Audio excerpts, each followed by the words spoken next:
Hello, I'm Bill Jenneru, and I'm the professor for the K-State online class in social media this semester, the spring of 2018. And this video, the purpose of this video is to talk about the syllabus for the class. So you're probably already familiar with the idea of a syllabus. This is a document that goes with every college class that tells you what to expect in the class and the course policies. This semester on the syllabus, I would like to get the input of the students in the class. Okay, I want your input.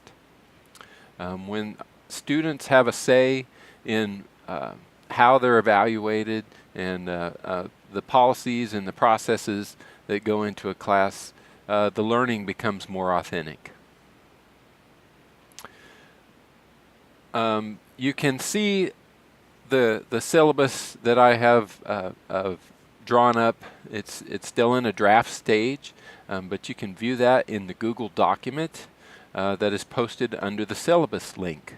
So if you look on K-State Online and look at the syllabus link, it'll take you to the Google document, and you can view it and even put your comments about it in there. There's 3 parts to this syllabus. The first part is just informational stuff. It's about me, how you can contact me, when are my office hours, when can you catch me in my office, those kinds of things, my email address and all of that stuff. There's also information about the course, the official catalog description, some supplemental course information. Also, what are the learning outcomes that I'm trying to get you to learn this semester in the course. I only have 3 learning outcomes this semester. I want you to develop a habit of asking big, relevant, important questions. Okay? All learning comes from somebody with a question and then going to figure out how to answer those questions. If you look at the history of science or any other field of inquiry, that's what's going on. Somebody has asked questions and then developed ways to go and find answers to those questions. And most of school is about learning what other people questions that they came up with were and what answers they found.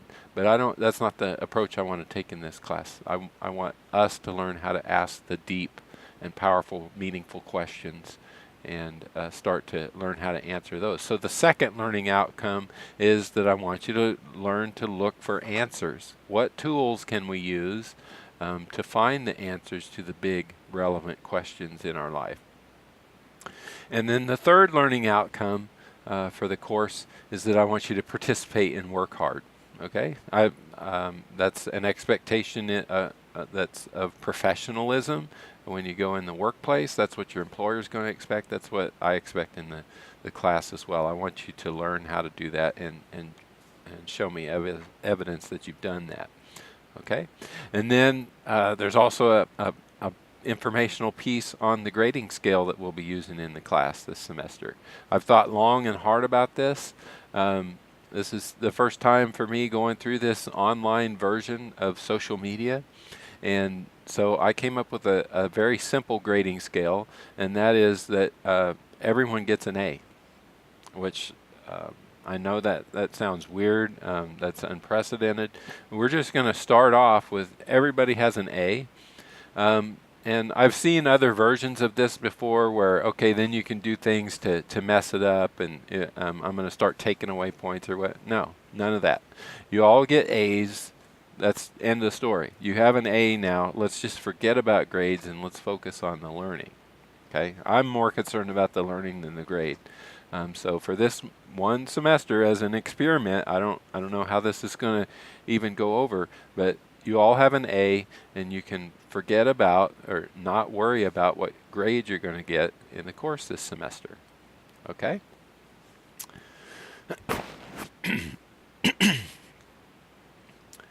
So, there's another part that's in the syllabus, and that these are just items that are required by the university. Every syllabus at Kansas State University has to have these items. I don't have any say as far as whether I can include them or not. I'm required to put them there, so they're there. So look those over. And then another part of the syllabus is that questions for our learning team. Okay, I want your input, and so the information that I've spelled out to you hopefully provoked a little bit of thought, and so I have some questions regarding those things. One of those questions might be, what should participation look like? If participation is a learning outcome, what does participation look like in our course? What do you think that should be? The federal government has a policy in place whenever you're receiving federal funds to go to college, and they consider you participated in a course if you showed up, if you did one assignment. Is that where we want to leave it then? Is that acceptable participation for our course? I want your opinion. What do you think? We could just say that's good. We do one assignment and then we're done for the whole semester, and you got my A. That would make grading a whole lot easier for me. That would make my workload a lot less. We could all go away happy. Well, probably until next semester, or as soon as somebody found out that that's what I'm doing, and I could probably have to answer for that policy later on. But hey, this is an experiment. But is that really what you want from your college education? So, but I want your opinion on this. What do you think participation should look like? And one of the things that I'd like you to think about some online communities that you've participated in. Not school online communities, but other things that you've done where you've interacted with people online and it was satisfying to you. You enjoyed it. What did that participation look like? How often did you check in? How did those conversations go? How did you feel? I want you to think about online communities that you might have participated in where you felt important and valued and relevant. And that's what I'm striving for in this class. So maybe think about those, and how can we describe participation, what it should look like in this class. And I'd like your feedback on that.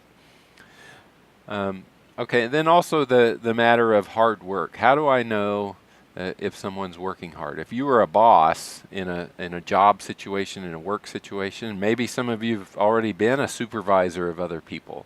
How do you know if somebody's a hard worker? What kind of evidence do you look for to see if someone's working hard? And how can we put that into our syllabus? How can we relate that as well? I think my grading policy of this semester, A's for everybody, it's kind of like an insurance policy. If you think about it as grading insurance, everybody gets an A no matter what happens. So one of the common things, unfortunately, that happens to college students, it usually happens at least to somebody, and in a academic year, is that we lose a grandparent. Somebody passes away. There's a family emergency. Well, what do you do in that case then? That's going to affect your performance. That's going to affect everything about your life.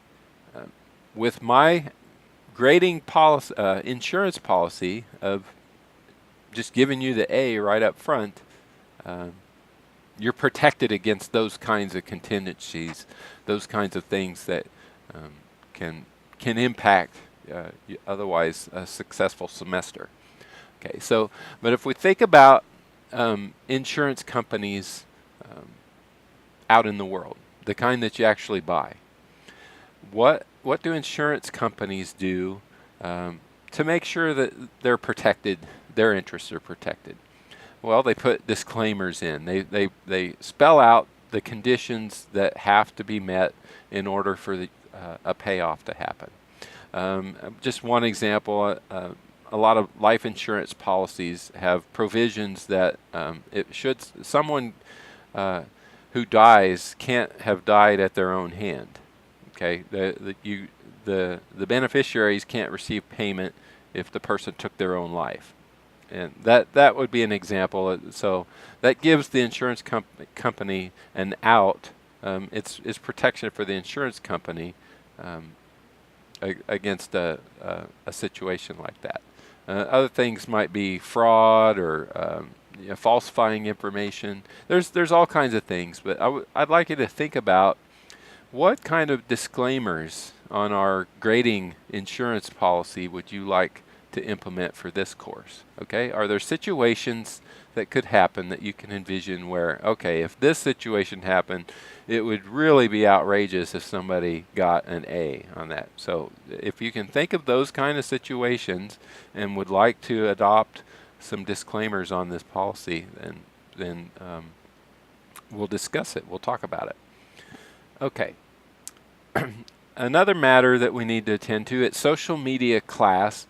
What social media platforms should we be using? All right.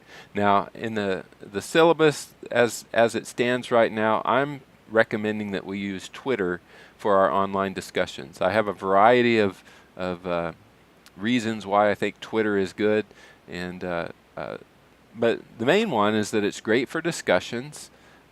It would allow outside people to join in our conversations, and they would actually, if that were to happen and you had experts in social media that chimed in, they would add actual benefit to our class. That can't happen if we're staying inside K-State Online for every discussion that we have. So that's kind of my thinking on Twitter. They've upped the character limit, so that it makes conversations even easier to happen. But maybe there's some other social media out there that we could consider. Maybe LinkedIn would be a better place for our social media conversations as far as our class goes to happen. But I want you to think about what social media platforms do you want to explore. Maybe there's some out there that you've heard of but you haven't tried yet. Maybe we should do that. Maybe we don't need to define any at all. Maybe we need to just say X number of social media should be explored by students in the class, or I don't know. What kind of criteria do you think about that? I've been a Facebook user for a long time. I got on Facebook when it first came out, and it was only available to college faculty and students. You had to have a college EDU email address to get an account.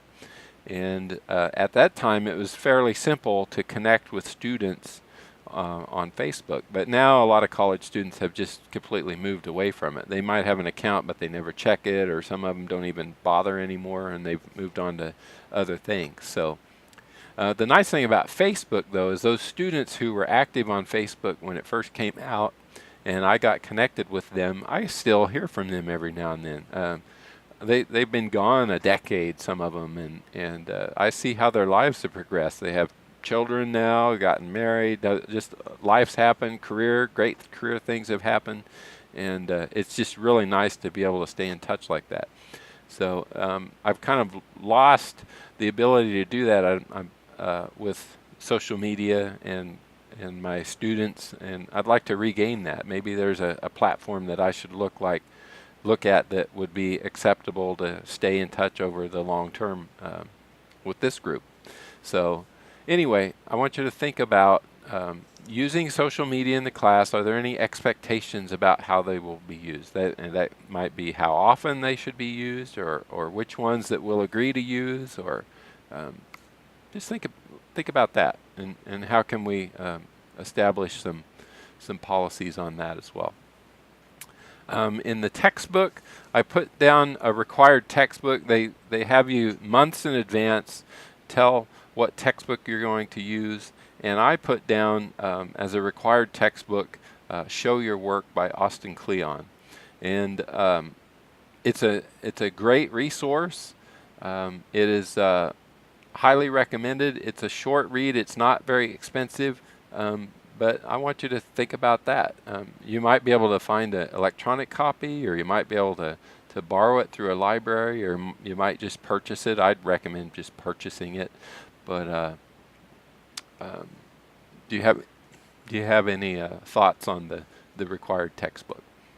And then I think that's about all of the questions that I have right now. I may think of others that come up in the discussion board, but I'd like us to go to the discussion board on K-State Online, and we'll just start there, since I don't know if everybody has Twitter yet or any of the other social media, and I'd like you to get on this as quick as you can. Hopefully you're looking at this on the very first day of class, or maybe even before class officially begins, and we can start having the conversation of what shape is our class going to take by these questions about the syllabus.